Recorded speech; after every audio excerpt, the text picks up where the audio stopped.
That's a big wheel. It was time to get the big wheel back on, but Dad wasn't sure I could do it by myself.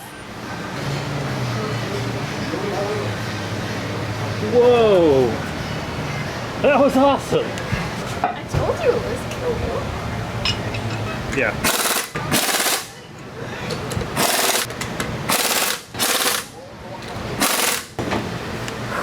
I really liked the way Affordable did business because they had us take pictures of everything we were working on the car to make sure that the customer knew exactly what was happening with their car and weren't just taking our word for it. Which added a level of trust that I don't feel like is there in a lot of businesses. Brad was also really clear from the start that I'm not just trying to sell whatever I can. I make it very clear what I think is necessary and what is just a suggestion, making it so that the customer can decide what is most important to them. But for every car I saw, I had to do a courtesy inspection. Oh, there it is.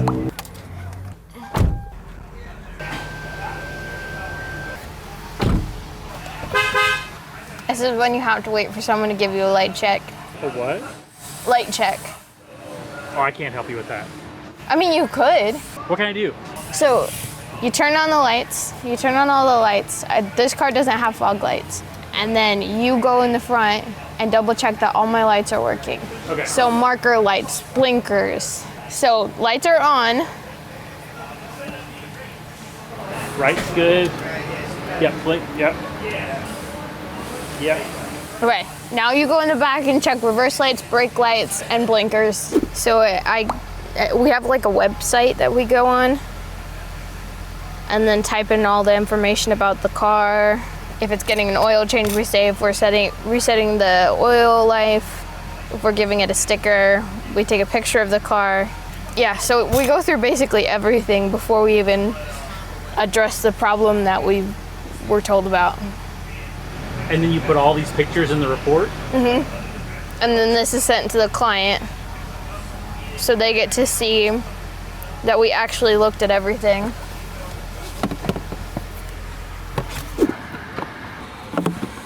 How's it look? It's not great, but it's better than a lot of the ones I've seen. I saw one that had a mound of like fluff in it that clearly a rodent was living in. Ugh. That one was interesting. I advised them to change that one. So we get windshield washer fluid in these giant barrels. Oh, wow. So you refill it, and then I'm just gonna take this to my bay, and this is my personal thing of windshield washer fluid. So what we do is we top windshield washer fluid off every time we work on a car as like a courtesy. And it's just a way to like make sure that the car is as good as it can possibly be by the time we give it back to the client. Really cool. That's also one of the things I did on my very first day was I replaced the pump to the new barrel. Oh. I also asked first day, where's the funnel for the windshield washer fluid? And they said, don't miss. Which I do quite a bit. So now I'm checking all of the fluids in the car, but we have little strip testers for like coolant and brakes. And you just dip it in the brake fluid or the coolant. So you put it next to here, and then I test like their oil. So from that, I can tell that they're gonna need an oil change soon. So then I go to the little thing that says fluids under the hood, and I take a picture, and then I go in here, and I draw little arrows to everything so they know what they're looking at. Now I'm double checking to make sure there aren't any clear leaks that I can see from up here. Mark that down. Where did I put my phone? So no fluid leaks, double checking the belts and hoses. Belt looks good. I've also gotten a lot better at like looking at metric and knowing what it is. Oh, man. Like metric. Like SAE. You were already pretty good at nailing the SAE one. Yeah, but I can now do it, and I can do it for 12, 10, and 8 usually. Yeah, like that's a pretty dirty air filter. So I put that in yellow so that they know that I think they should change it. But that's really cool that it's not just your opinion, they can see a picture of it. So if they don't think it's that bad, like they know my opinion, But if they don't think it's that bad because they've seen it, Yeah. they're welcome to go. I mean, of course. But they don't have to take your word for it. They Yeah. can see the picture. I mean, of course, this is a business, and like, they've got to make money. But selling stuff that's not needed is not what happens here. This should be the battery. Usually they just slip off. Ugh, this is one of those. Oh, because it's a hybrid, it's gonna be in the trunk. Yep, there's the battery. I jumped my first car the other day. Oh, you did? It was like a week or two ago. But yeah, I had to get one of the guys to show me because I didn't want to mess the car up. So you test it, and this says replace battery. So because you can still get voltage from this battery, and because the battery will still turn the car on, I'm putting it in red, but I'm leaving a note, because you can add little notes and stuff to it, that says, if driven daily, would recommend new battery.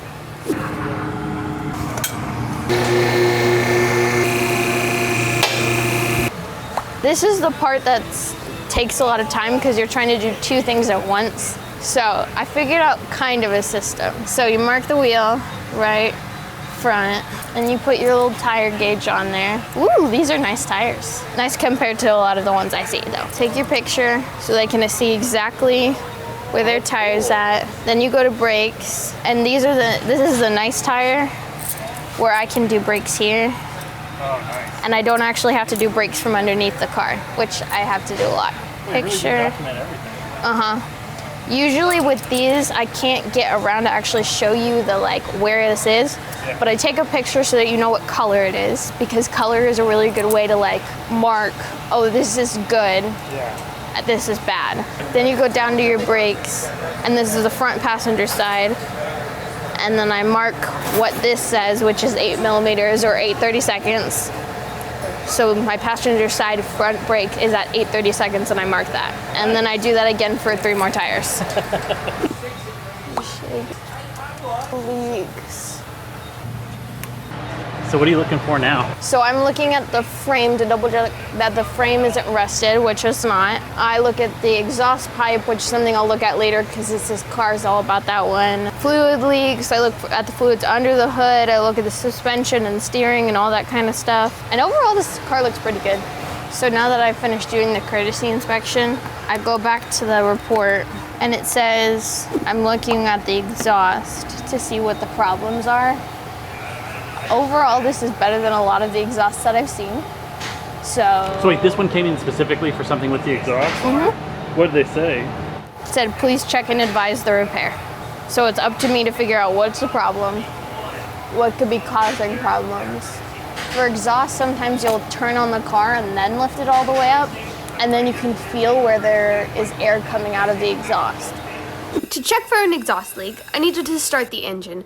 But since this car was a hybrid, I had to lower it back down to start it and put it in drive.